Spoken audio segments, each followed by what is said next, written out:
হচ্ছে চাষি ভাইদের নিজস্ব অনুষ্ঠান কিষাণ বাণী।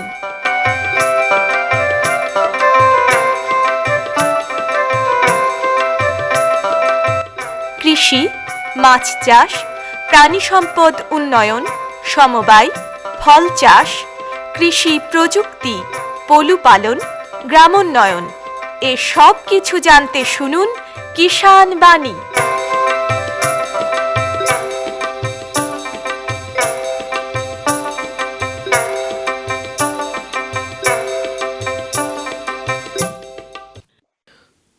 শ্রোতা বন্ধুদের অনেক অনেক প্রীতি ও শুভেচ্ছা জানিয়ে শুরু করছি ভারত সরকারের কৃষি ও কৃষক কল্যাণ মন্ত্রকের কৃষি সহযোগ ও কৃষক কল্যাণ দপ্তরের সহায়তায় অনুষ্ঠান কিষাণ বাণী। বন্ধুরা, আপনারা জানেন যে এখন পাটের মরশুম, পাট চাষ করার মরশুম, কিন্তু অনেক কৃষক বন্ধুর কাছ থেকে আমরা শুনি বা জানতে পারি যে এখন নাকি পাট চাষে লাভ নেই, পাট ভালোও হয় না, পাটে লস হচ্ছে, খরচ বেশি হচ্ছে। কিন্তু একটা বিষয় যে এই না হওয়ার পেছনে কিন্তু অনেকগুলো কারণ আছে। তার মধ্যে প্রধান কারণ হচ্ছে আপনার বীজ নির্বাচন করা বা জাত নির্বাচন করা আর রোপণ। এইটা হচ্ছে আপনার প্রাথমিক একটা পর্যায়। এই পর্যায়টা যদি আমরা ঠিক মতন বিজ্ঞানসম্মত উপায়ে যদি আমরা করতে পারি, তাহলে কিন্তু আমাদের যে পরবর্তী যে চাষ, সেই চাষে কিন্তু অনেকটা লাভের মুখ আমরা দেখতে পারি। এটা একটা খুব ভালো বিষয় যে আমরা প্রথম যখন চাষ করব, সেই চাষ করার আগে আমরা কী ধরনের বীজ আমরা লাগালে আমরা লাভবান হব, কিভাবে আমরা রোপণ করব, বুনবো কিভাবে আমরা, তো সেই বিষয় নিয়েই আজকে আমরা আলোচনা করব। আর এই আলোচনার জন্য আমরা পেয়েছি বহরমপুর ব্লকের সহকৃষি অধিকর্তা ডক্টর মিঠুন সাহাকে। মিঠুনবাবু, আপনাকে আকাশবাণী মুর্শিদাবাদের পক্ষ থেকে নমস্কার। নমস্কার শ্রোতা বন্ধুরা। তো যে কথা বলছিলাম যে পাট চাষের জন্য জাত নির্বাচন, তো প্রথমে একটু আপনার কাছ থেকে জেনে নেব যে আমাদের জেলায় তো ধরুন প্রচুর আগে পাট চাষ হতো, কিন্তু এখন বর্তমানে বিভিন্ন অসুবিধার কারণে এলাকাটা কমে যাচ্ছে এবং এই এলাকাটা কমছে এবং পাট চাষটাও কমে যাচ্ছে। তো এই কেন এলাকাটা কমছে, আর এই যদি এইভাবে কমতে থাকে তাহলে এই পাট চাষের ভবিষ্যৎটাই বা কী? হ্যাঁ, খুব ভালো প্রশ্ন করেছেন। তবে একটা কথা বলি, আমাদের মুর্শিদাবাদ জেলায় প্রায় কম বেশি 1 লাখ হেক্টর জমিতে পাট চাষ হয়। কোনোবার একটু বাড়ে, কোনোবার কমে। তো পাটের এই যে এলাকা বাড়া কমাটা নির্ভর করে বিগত বছরে পাটে কৃষকরা বন্ধুরা কেমন দাম পেয়েছেন। আর পাট যখন কাটা হচ্ছে, যখন পাটের জাঁক দেওয়া হবে, তখন একটা বৃষ্টির বিগত 2-3 বছর ধরে একটু বৃষ্টির অভাব থাকার দরুন কৃষক বন্ধুদেরকে পাট জাঁক দেওয়ার সময় একটু সমস্যায় পড়তে হয়েছে। এবছর প্রথম দিকে পাটের দাম একটু কম থাকলেও এখন মোটামুটি পাটের দাম ভালো থাকার দরুন আশা করি কৃষক বন্ধুরা ভালো দামই পাচ্ছেন। তো তবে পাট জাঁক দেওয়ার যে সমস্যাটা হয়েছে, জলের অভাব, সেক্ষেত্রে কিন্তু কৃষক বন্ধুরা বিভিন্ন আপনাদের রেডিওর অনুষ্ঠান বা আমাদের কৃষি দপ্তরের বিভিন্ন প্রশিক্ষণ বিভিন্নর মাধ্যমে কিন্তু তারা বিকল্প পাট পচানোর পদ্ধতি সম্পর্কে আস্তে আস্তে ওয়াকিবহাল হচ্ছেন। তারা বিভিন্ন জীবাণুর ব্যবহার করছেন যাতে অল্প জলে পাট পচানো যায়, তার জন্য নিচে প্লাস্টিক দিয়েও এখন কৃষক বন্ধুরা পাট পুকুরের মতন করে কৃষক বন্ধুরা স্টোর করে পাট পচাচ্ছেন। সেখানে একবার জল দিলে আর নতুন করে জল দিতে, যে প্লাস্টিক থাকার দরুন। আর একটি কথা, যে পাট চাষের কিন্তু মানে কৃষির বিজ্ঞানের তরফ থেকে আলাদা গুরুত্ব রয়েছে। কারণ পাট যখন চাষ হয়, পাটের যে পাতা খুব ভালো জৈব সার। পাটের পরে যে সমস্ত কৃষক বন্ধুরা ধান করেন, অনেক আবার শস্যও করেন, তাদের ক্ষেত্রে কিন্তু সারের পরিমাণ অনেক কম লাগে, পরের ফসলটা ভালো হয়। আর একটা ব্যাপার, আমরা যে সময় পাট চাষ করি প্রাক খরিফ মরশুমে দেখবেন যে পাট ছাড়া ওই সময় উপযুক্ত ফসল বলতে গেলে তিল আর সবজি কিছু ছাড়া কিছু নেই কিন্তু। আর সমস্ত জমিতে তো সবজি চাষ সম্ভবপর নয়, তাহলে থাকলো রয়ে পাট আর তিল। তো সেক্ষেত্রে দাঁড়িয়ে তিলের এলাকা একটু অবশ্যই একটু বেড়েছে, কিন্তু পাট ওই জন্যই মানে যতই আমরা বলি না কেন যে পাটের একটা সমস্যা হচ্ছে, কিন্তু যদি বিজ্ঞানসম্মত উপায়ে পাট চাষ করা যায় তাহলে কিন্তু কৃষক বন্ধুরা পাটের ক্ষেত্রে লাভবান হবেন এবং পাটের বিকল্প ব্যবহারগুলোও বাড়ছে, এটাও মাথায় রাখতে হবে। আর আমাদের গ্রাম বাংলার সামাজিক জীবনেও কিন্তু পাটের একটা গুরুত্ব রয়েছে। যেমন পাটকাঠি একটা অন্যতম বিষয়, পানের বড় যে জ্বালানি, পানের বড় যে ব্যবহৃত হয়, এমনকি আপনারা দেখবেন পটল করলে তার মাচাতেও পাটকাঠিগুলো ব্যবহৃত হয়। এই জন্য পাটটা কিন্তু আমাদের মানে অল্প স্বল্প হয়তো কমেছিল, কিন্তু আবার মানে মোটামুটি একটা মানে স্টেবল বা স্থিতিশীল জায়গায় মানে 1,00,000 হেক্টরের কাছাকাছি মুর্শিদাবাদ জেলায় চাষ যেমন সরকারি দিক থেকেও চেষ্টা করা হচ্ছে আমাদের বিভিন্ন বিভিন্নভাবে প্রদর্শনী যাতে ক্ষেত্রে আয়োজন এটাকে করা হচ্ছে। বাঁচিয়ে রাখা যায়, এই চাষটাকে যদি ঠিকঠাক করে করানো যায়। তো এই পাট চাষের জন্য তাহলে আমরা উন্নত কি কি জাত ব্যবহার করতে পারবো? দেখুন, কৃষকদের মধ্যে পাটের উন্নত জাত বলতে গেলে কৃষক বন্ধুরা একটাই জাত বোঝেন, যে আরও 524 বা নবীন। কিন্তু মজার কথা হচ্ছে এই জাতটা 1977 সালে উদ্ভাবিত হয়েছিল। অত দিন আগের জাত, প্রায় তার বয়স 50 হয়ে গেল। তো আমাদেরও তো সরকারি লোকেদের তো রিটায়ারমেন্ট থাকে, তো তার কারণ কর্মক্ষমতা কমে যায়। তো স্বাভাবিকভাবে কোনো জাত আমরা কৃষি দপ্তরের তরফ থেকে বলি যে 10 বছরের পুরনো হলে সেই জাতটাকে পরিবর্তন করার জন্য অন্য জাত, কারণ বিজ্ঞান এগিয়ে যাচ্ছে, প্রতিমতো নতুন নতুন জাত আবিষ্কার হচ্ছে। এবং পাটের ক্ষেত্রে শুধুমাত্র এখন কিন্তু ফলন দেখলে হবে না, গুণমান একটা বৃহত্তর, কারণ পাটের যেগুলো বহুবিধ ব্যবহার হচ্ছে তার জন্য কিন্তু আঁশ ভালো হওয়া প্রয়োজন। সেক্ষেত্রে দাঁড়িয়ে আমরা নতুন কিছু জাত আমরা বলছি চাষ করার জন্য। নতুন জাতগুলোর মধ্যে সবথেকে গুরুত্বপূর্ণ কয়েকটি জাতের নাম বলছি কৃষক বন্ধুরা। আমি সেটা তরুণ, সুরেন, সমাপ্তি, প্রদীপ, ঋতিকা, গৌরাঙ্গ, সুধাংশু, রানী, কিষাণ পাট, আরেকটি NJ 7010। এবার একটা কথা বলার রয়েছে যে দেখবেন পাটের সময় ফুল চলে আসে, তাই এটা কিন্তু মাথায় রাখতে হবে। আমি পাটের জাত জানলাম, পাটের নাম জানলাম, কিন্তু কোনটা কোন সময় বপন করতে হবে এটা জানা খুব প্রয়োজন। যেমন বলি ঋতিকা, সমাপ্তি, প্রদীপ, এই জাতগুলোর ফলন খুব ভালো, প্রায় হেক্টর মানে 7.5 বিঘায় 32 থেকে 34 কুইন্টাল। এদের তন্তুও ভালো, তবে মাথায় রাখতে হবে এদের বোনার সময় হচ্ছে এপ্রিলের মাঝামাঝি থেকে মে মাস পর্যন্ত। মানে আগে বুনলে কিন্তু সমস্যা হতে পারে যদি আগে পড়ে যায়। আবার যদি একটু আগে পাট বুনতে হয় সেক্ষেত্রে রানী বা NJ 7010 এই জাতগুলো আমরা বুনতে পারি, যেটা মোটামুটি মার্চের মাঝামাঝি থেকে গোটা এপ্রিল মাস বোনা যায়। তাই কৃষক বন্ধুদের বলার যে নতুন জাতগুলো জানলে তার সাথে সময়টা একটা গুরুত্বপূর্ণ। হ্যাঁ, এই সময়ের হেরফের হলে বা জাতের হেরফের হলে কিন্তু আমাদের যে নতুন একটা সমস্যা যে ফুল চলে আসছে, এই সমস্যাগুলো মানে দেখা দিচ্ছে। গত বছর কি তার আগের বছরও এরকম কথা শোনা গেছে যে অল্প গাছ, ছোট গাছ হয়েছে, তার মধ্যে ফুল চলে এসছে।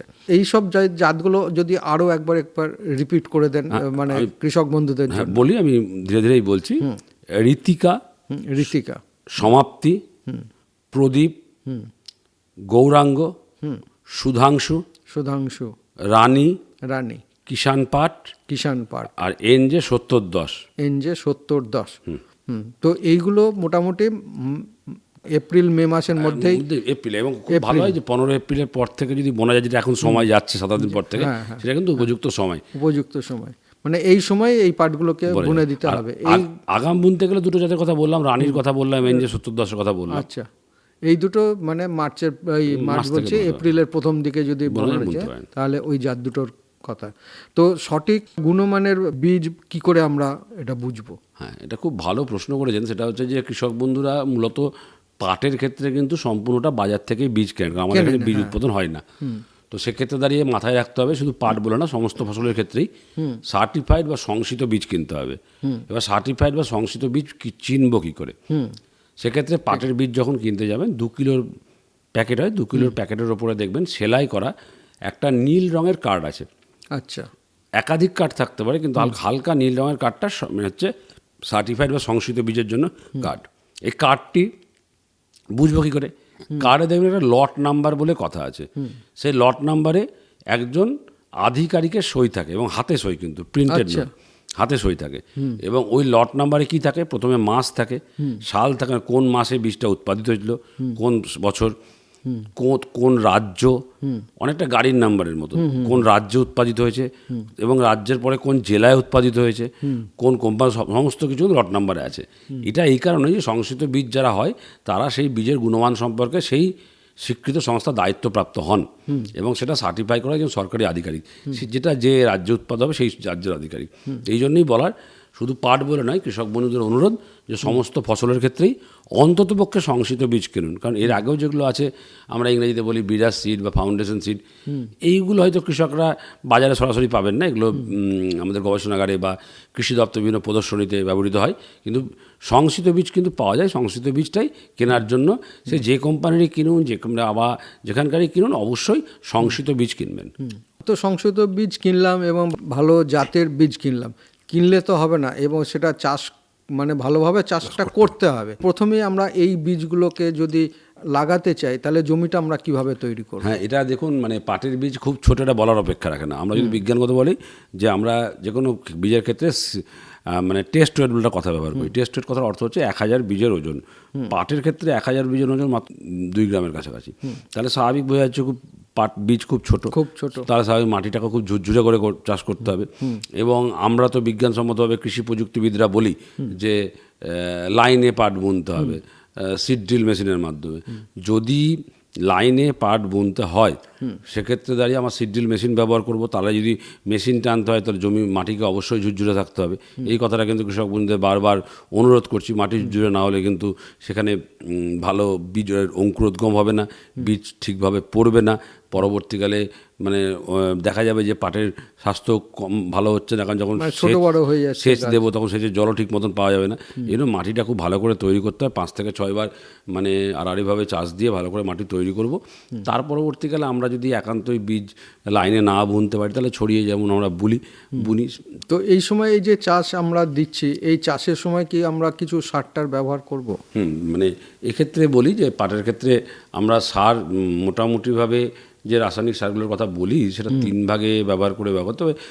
মোটামুটি যখন মূল সার হিসাবে পাটের ক্ষেত্রে আমরা যদি বিঘায় আসি, কৃষক বন্ধুদের সুবিধার্থে হেক্টর নিয়ে বলছি, বিঘাতে মোটামুটি 8 কেজি নাইট্রোজেন লাগে, 4 কেজি ফসফেট, 4 কেজি পটাশ। এবার 8 কেজি নাইট্রোজেন মানে কিন্তু ইউরিয়াতে যদি সেটা কনভার্ট করি মোটামুটি 18-20 কিলো মোটামুটিভাবে একটা। তো এবার কথা হচ্ছে যে এই পরিমাণ সারকে, ইউরিয়া যেটা নাইট্রোজেন বললাম, সেটা 3 ভাগের 1 ভাগ আর সম্পূর্ণ ফসফেট আর পটাশ, অর্থাৎ ফসফেট মানে সিঙ্গেল সুপার ফসফেট, পটাশ মানে মিউরেট অফ পটাশ, আমি মূল সার হিসাবে দিয়ে দেবো। বাকি যে ইউরিয়া আরও 2 ভাগ থাকে গেল সেটা আবার সমান করে 21 দিন আর 45 দিনের মাথায় প্রয়োগ করব। কৃষকদের সুবিধা আবার বললাম যে টোটাল ফসফেট সারটা, টোটাল পটাশ সারটা আর মোট ইউরিয়ার যে 8 কেজি বললাম, 8 কেজি ইউরিয়ার 3 ভাগের 1 ভাগ প্রথমে দেবো, তারপরে আবার 21 দিনের মাথায় আবার 42 দিনের মাথায় আমরা এই সারটা ব্যবহার করব। আর এই যে বীজটা আমরা লাগাবো, ধরুন যে জাতগুলো লাগাবো সেই জাতগুলো শোধন করার কি প্রয়োজন আছে? হ্যাঁ, দেখুন, মানে অনেকেই বলেন যে সার্টিফাইড বীজ কিনলে শোধনের প্রয়োজন পড়ে না। তো আমি বলি যে প্রয়োজন পড়ে না আলাদা প্রশ্ন, কিন্তু আমার করে নিলে ক্ষতি তো নেই। আমার 1 বিঘার জন্য এখন 600 থেকে 700 গ্রাম বীজই হয়ে যায় যদি আমি ছড়িয়ে বুনি, আর লাইনে বুনলে তো 400 গ্রাম বীজও হয়ে যায়। তো খুব বেশি হলে আমরা 1 কেজি বীজ যদি ধরি 1.5 বিঘা জমির জন্য, 1 কেজি বীজ যদি আমি মানে ব্যবহার করি 1 কেজি আমার বীজ শোধনের ওষুধ যদি কার্বেন্ডাজিম ধরি তাহলে আমার মাত্র লাগবে 2 থেকে 2.5 গ্রাম। কার্বেন্ডাজিম 2 গ্রাম, ম্যানকোজেব 2.5 গ্রাম, তো আমার এই ওষুধ লাগবে। তাহলে 2 গ্রাম ওষুধ বীজের সঙ্গে মাখিয়ে নিয়ে আমার ক্ষতি তো নেই। বীজের সঙ্গে মাখিয়ে নিয়ে আমরা ছায়াতে একটু রেখে দিলাম, তারপর আমরা ছড়িয়ে দিলাম। তাহলে বীজ শোধন হলো অনেকটা, আমরা বারবারই বলি যে শিশুর যেমন টিকাকরণ, ফসলের তেমন বীজ শোধন। তাই বীজ শোধন মাত্র যখন এখানে খরচ যদি হিসাব করা যায় 2 থেকে 3 টাকা পড়বে হয়তো, তাহলে এইটুকু ব্যবস্থা আমরা গ্রহণ করা যেতেই পারে। তো এরপরে ধরুন বীজটা লাগানোর কতদিন পরে আমরা পরিচর্যাটা শুরু করতে পারি? দেখুন, পাটের ক্ষেত্রে মূল সমস্যা হচ্ছে পাটের আগাছা, এটা আমরা সকলেই জানি। তো আমরা মাথায় রাখতে হবে যে মূল জমির পরিচর্যায় আমরা যাব। পাটের বীজ বোনার মোটামুটিভাবে 15-20 দিনের মাথায় আমাদেরকে কিন্তু আগাছা একটা দেখা যাবে। আমরা মানে যদিও অনেক সময় লেবারের জন্য আগাছানাশকের ব্যবহার করতে, আমি আপাতত আগাছানাশক নিয়ে বলছি না, আমি বলছি যে হাত নিড়ান যদি আমরা দিই তাহলে হাত নিড়ান ওই সময় দিতে হবে। আমাদের পরের যে চাপান সারটার কথা বললাম সেই চাপান সার, হ্যাঁ, সেই চাপান সারের আগে কিন্তু আমাকে আগাছা দমন করে নিতে হবে। যদি আমরা হাত নিড়ান দিই, হাত নিড়ান দেওয়ার পরে আমরা চাপান সার হিসাবে ইউরিয়া দেব। এবং আর একটা কথা বলি, যদি খুব মানে শুষ্ক আবহাওয়া যায় তখন সেক্ষেত্রে আমরা অনেক সময় বলি যে চাপান সারের সময় আপনি ইউরিয়াও দিতে পারে, না ইউরিয়া ছড়িয়ে দিতে পারে, নতুবা আমরা 19-19-19 বা 18-18-18 বা আপনার ইউরিয়া হলে 2%, অর্থাৎ 10 লিটারের ড্রামে আমার 20 গ্রাম মতন দিয়ে আমার ক্ষেত্রে কিন্তু দাঁড়িয়ে আমরা মোটামুটিভাবে আমরা স্প্রে করতে পারি। এইটা করলে কি হয় যে গাছে যখন আমরা মানে জলীয় দ্রবণ হিসাবে দিচ্ছি, পাতার মাধ্যমে খুব তাড়াতাড়ি শোধন হবে, মানে শুষে নেবে এবং গাছের বৃদ্ধির ক্ষেত্রে ভালো হবে।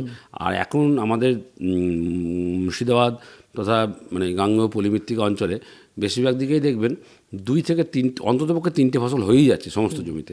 এবার বারবার একই জমিতে ফসল তোলার ফলে কিন্তু দেখা যাচ্ছে যে অনুখাদ্যের ঘাটতি দেখা যাচ্ছে। পাটের ফুল ফল আমরা নাই বানি, কিন্তু দেখা যাচ্ছে যে পাটের তো শারীরিক বৃদ্ধিটা ভালো হতে হবে, নাচ ভালো পাবো না।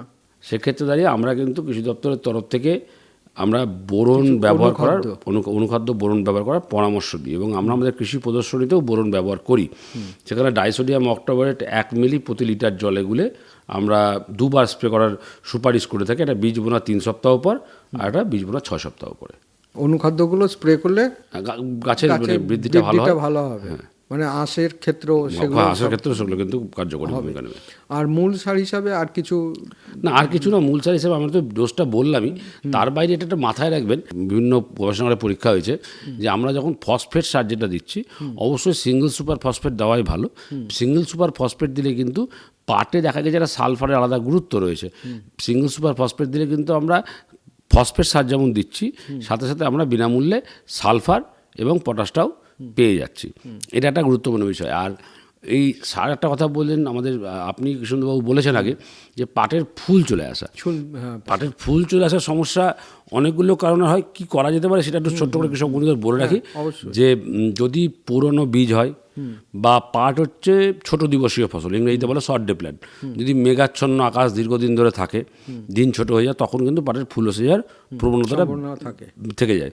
তো সেক্ষেত্রে দাঁড়িয়ে যদি দেখা যায় যে পাটের 2-1টা জমিতে ফুল এসছে, তাহলে একটা বীজের সমস্যাও থাকতেই পারে। তার বাইরে যেটা করা যেতে পারে, ফুল আসাটাকে বন্ধ করানোর জন্য ঘুরিয়ে একটা ব্যবস্থা আমরা গ্রহণ করতে পারি। ওই ইউরিয়া দ্রবণের যেটা কথা বললাম, 2% ইউরিয়া দ্রবণ, 2% ইউরিয়া দ্রবণ ব্যবহার করে দিতে পারি। মানে তার মজাটা হচ্ছে যে কী হয়, ইউরিয়া দ্রবণ ব্যবহার করলে গাছের শারীরবৃত্তীয় বৃদ্ধিগুলো বাড়ে। আর যখন আমাদের ফুল আসা, এটা তো মানে জননগঠিত ব্যাপার, যাতে ওইখান থেকে আমার শারীরবৃত্তীয় ফেজে দশায় চলে আসে গাছ, তার জন্য কিন্তু আমরা ইউরিয়া দ্রবণ স্প্রে করার পরামর্শ দিই। আচ্ছা, মোটামুটি তাহলে এই মানে প্রাথমিক যে স্টেজটা, আমরা পাট বোনার যে প্রাথমিক স্টেজটা, এইগুলো ফলো করে যদি কোনো কৃষক বন্ধু পাটের চাষ করেন, তাহলে কিন্তু ভবিষ্যৎটা ভালো হবে, মানে সেই ফসলের, এইটুকু বলতে পারি। এরপরে তো রোগ পোকা যা আছে সেগুলো আমরা আবার পরে আলোচনা করব। এখন যে পরিস্থিতি, যে পাট কিভাবে আমরা বুনবো আর পাটের কী কী জাত আমরা লাগাতে পারি, যে জাতগুলো লাগালে আমরা লাভবান হব, তো এই নিয়ে আলোচনা করলাম এতক্ষণ। আর এই আলোচনার জন্য আমরা পেয়েছিলাম বহরমপুর ব্লকের সহকৃষি অধিকর্তা ডক্টর মিঠুন সাহাকে। মিঠুনবাবু, আপনাকে আমাদের তরফ থেকে এবং কৃষক বন্ধু, শ্রোতা বন্ধু প্রত্যেকের তরফ থেকে অসংখ্য ধন্যবাদ। নমস্কার। নমস্কার। हर जोखिम से निकल कर फसल आए, सुरक्षित हो जाए, फसल बीमा से हर किसान अब आत्मनिर्भर हो जाए। संकट के समय प्रधानमंत्री फसल बीमा योजना किसानों के लिए वरदान है। अब सूखा पड़े या बाढ़ आ जाए, कोई डर नहीं। अब ओले पड़े या कीट पतंगे फसल खा जाए, कोई फिक्र नहीं, क्योंकि हमने लिया है प्रधानमंत्री फसल बीमा। बुआई से फसल कटाई तक हर जोखिम का दावा, न्यूनतम प्रीमियम पर अधिकतम भुगतान का वादा। योजना से हर साल जुड़ रहे हैं 5 करोड़ से ज्यादा किसान। अब आपकी है बारी। नजदीकी कृषि कार्यालय, सहकारी समिति, बैंक शाखा, अधिकृत बीमा कंपनी या जन सेवा केंद्र में स्वेच्छा से करा सकते हैं पंजीकरण। फसल बीमा पोर्टल या फसल बीमा ऐप द्वारा भी कराया जा सकता है पंजीकरण। प्रधानमंत्री फसल बीमा योजना, आपकी फसलों का संपूर्ण सुरक्षा कवच। कृषि एवं किसान कल्याण मंत्रालय, भारत सरकार। পরবর্তী প্রসঙ্গে যাওয়ার আগে আসুন শুনি লোকগীতি, শিল্পী গীতা চৌধুরী।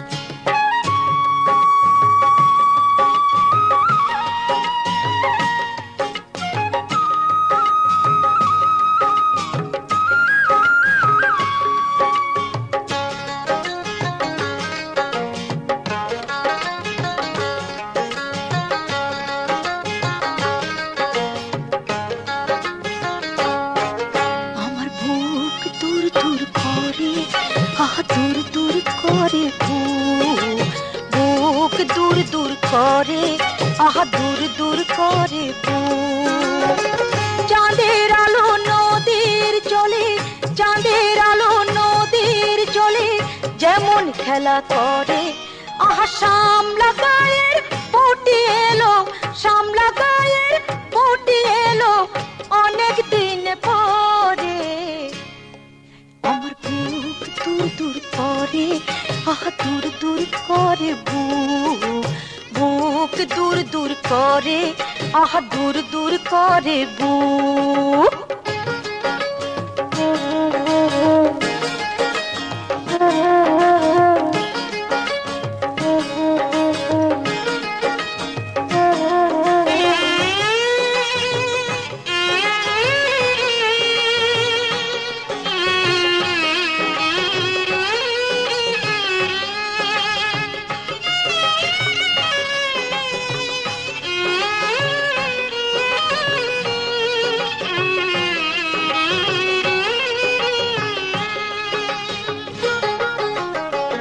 দু চোখে তার কত শত স্বপ্ন এঁকেছে, মোহন ফুলের আশেপাশে অলি ডেকেছে। দু চোখে তার কত শত স্বপ্ন এঁকেছে, মোহন ফুলের আশেপাশে অলি ডেকেছে। তার ঘোমটার ফাঁকে মনের কথা, ঘোমটার ফাঁকে মনের কথা শুধুই গোপন করে।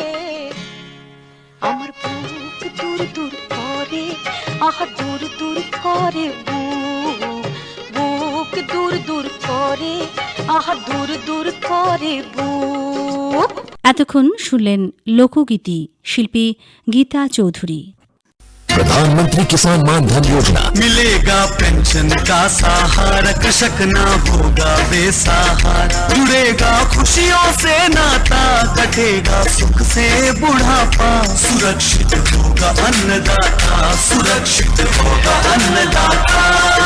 प्रधानमंत्री किसान मान धन योजना से लघु सीमांत किसानों का भविष्य होगा सुरक्षित और 60 वर्ष की आयु से 3000 रूपए मासिक पेंशन होगी सुनिश्चित। 55 रूपए से 200 रूपए की मासिक किश्त देकर प्रवेश कर सकते हैं। 18 से 40 वर्ष तक के किसान इस अंशदायक योजना में सरकार देगी बराबर का योगदान। सभी किसान भाई बहन इस योजना के लाभ के लिए जन सेवा केंद्र में जाएं और अपना निःशुल्क नामांकन कराएं। प्रधानमंत्री किसान मान धन योजना, अन्नदाता के परिश्रम को संबल, पेंशन से सुरक्षित उनका कर। कृषि एवं किसान कल्याण मंत्रालय, भारत सरकार द्वारा जनहित में जारी।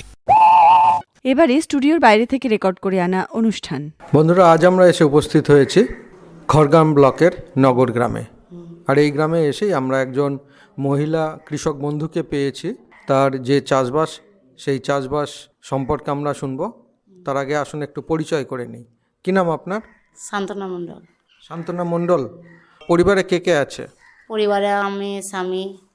পরিবারে দুজনেই ছেলে মেয়ে? ছেলে মেয়ে নাই। নেই, সব বিয়ে হয়ে গেছে নাকি? না, আমাদের বাচ্চা মনে করেন হয়নি তো, নিয়ে তার জন্য। তো আপনাদের সংসার কিসের উপরে নির্ভর? এই শুধু সবজি চাষের জন্য। সবজি চাষ করেন শুধু? শুধু সবজি চাষ। কতটা আছে জমি? জমি আছে 2 বিঘা। 2 বিঘে? তো এই 2 বিঘেতে সবটাতে সবজি চাষ করেন? সবজি চাষ। সেচ ব্যবস্থা আছে? হ্যাঁ। জলের মন করেন না, পাম্প থেকে তুলে লি। মানে জলের কোনো অসুবিধা নেই। তো একটু বলতে পারবেন যে তার মানে কি আপনার বছরে কটা সবজি পান ওই জমিগুলো থেকে? ওই জমি থেকে বছরে মন করেন যদি ঠিক মতন চলে তাহলে 2টো হবে। 2টো সবজি? হ্যাঁ। কি কি সবজি 2টো? একবার টমেটো হয়, কাঁটা বেগুন হয়, তারপরে ঝিঙে, খুঁড়িয়া, এইসব সবজি, তিতকলা, মনে করেন কাঠ ফসলের মতো ওইসব। এখন কি আছে আপনার জমি? এখন আমাদের কাঁটা বেগুন আছে, আর টমেটো ছিল, শেষ হয়ে গেল, দিয়ে আবার খড়িয়ার বিছন লাগাইছি আর ঝিঙা লাগাইছি। কতটা করে জমিতে লাগিয়েছে? ঝিঙা লাগাইছি মনে করেন 1 বিঘাতে, খড়িয়া লাগাইছি 1 বিঘায়। খেরো নাকি?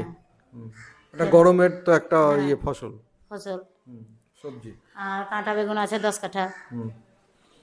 তো এটা কি এই যে টমেটোটা কবে লাগিয়েছিলেন? আর আমরা লাগাইছিলাম ভাদ্র মাসে, ভাদ্র মাস থেকে এবার মনে করেন ইয়েতে তুললাম, অঘ্রাণ মাসে, পৌষ মাসে উঠে গেল। কেমন লাভ হলো টমেটোতে? টমেটোতে লাভ হয়েছে, কিন্তু সেরকম তো মনে করেন জলের দাম বেশি, তারপর কিনে দিতে হয় নাকি? সব কিনেই তো মনে করেন, জুড়া মাটির দাম বেশি, এইটাই। সার কি ব্যবহার করেন? সার ব্যবহার এইরকমই করি। কি রাসায়নিক সার ব্যবহার করেন না জৈব সার, গোবর সার এরকম এগুলো? গোবর সার। গোবর সার ব্যবহার করেন? হ্যাঁ, কিনে নিই। কিনে? তো আপনার মোটামুটি টমেটো তো কেমন ফলন হলো, মানে এটা একটু বলতে পারবেন, হিসাব আছে কত কুইন্টাল হলো? এমন করে না, আগে তো বেশি ফলনটা ধরতো, এখন একটু ফলনটা খানিক কম এসছে। আগে ফলনটা বেশি ধরতো, এখন ফলনটা একটু কম। খরচ কেমন হয়েছে টমেটোতে? খরচ হয়ে গেল মনে করেন বেশ মোটামুটি বেশ হয়ে গেল। আর বেগুনটা কবে লাগিয়েছেন, কাঁটা বেগুনটা? কাঁটা বেগুনটা লাগাইছিলাম মনে করেন এই মাসে, পৌষ মাসের শেষে। এবার উঠছে, উঠতে শুরু করেছে, উঠতে শুরু করে আছে। মানে বাজারজাত করছেন এখন? হ্যাঁ, বাজারজাত করছে। এখন কত করে উঠছে? এখন মনে করেন কোনোদিন 20 কেজি উঠে, কোনোদিন 10 কেজি উঠে। তাই এখন তো এবার দাম নেই বেগুনের, এবার লস হয়ে গেছে। এখন কিছুদিন আগে অবধি দাম না থাকে তখন লসটা পাই। তাহলে একটু তো আগামসে চিন্তাটা করতে হবে, একটু আগে লাগাতে হবে। তা সে আপনাকে একটু পরিকল্পনা করে তো করতে হবে, যাতে একটু সময়ের একটু আগে উঠলে একটা দাম পাওয়া যায়। বেগুনের তো কিছুদিন আগে প্রচুর দাম ছিল, 50 টাকা 60 টাকা এবার ছিল। তা মনে করেন আমাদের যেমন সমস্যা, যখন এবার টানের ঘরের মতো তো আমাদের, এবার যখন মনে করেন টাকাটা জোগাড় না করতে পারছি, তখন আমরা পেঁচিয়ে গেছি। এইটাই ব্যাপার আমাদের। আর কি কি লাগান? এখন ঝিঙে লাগিয়েছেন? ঝিঙা লাগাইছি। ঝিঙেটা কবে উঠবে? ঝিঙাটা মনে করেন এই মাস করে উঠবে, বৈশাখ মাসে। বৈশাখ মাস? হ্যাঁ, বৈশাখ জ্যৈষ্ঠীতে উঠে যাবে। কচু এখন মনে করেন 10 কাঠাতে লাগাবো। 10 কাঠাতে। কি জাতের কচু লাগান? এরকম দেশি কচু। দেশি কচু? আর প্রতি বছর লাগান? হ্যাঁ, লাগাই প্রতি বছর। কিছুটা করে লাগান? কিছুটা করে লাগাই। মন করেন সবজিটা মন করেন সব রকম লাগাতে হবে, তা নাহলে একটা লস হলে আরেকটা, তখন এবার আরেকটাতে পেরে উঠতে পারছি না একটু। এইটাই লাভ হবে। আর লাভ হয় না একটু না হবে। আপনি যদি 5 রকম সবজি একটু একটু করে করেন, 2 কাঠা 4 কাঠা 5 কাঠা করে করেন, তাহলে একটাই লস হলে আর একটাই লাভ হবে। বেশ, আপনার চাষবাস সম্পর্কে আমরা অনেক কথাই শুনলাম। এর জন্য আমাদের তরফ থেকে এবং কৃষক বন্ধুদের তরফ থেকে আপনাকে অসংখ্য ধন্যবাদ। নমস্কার।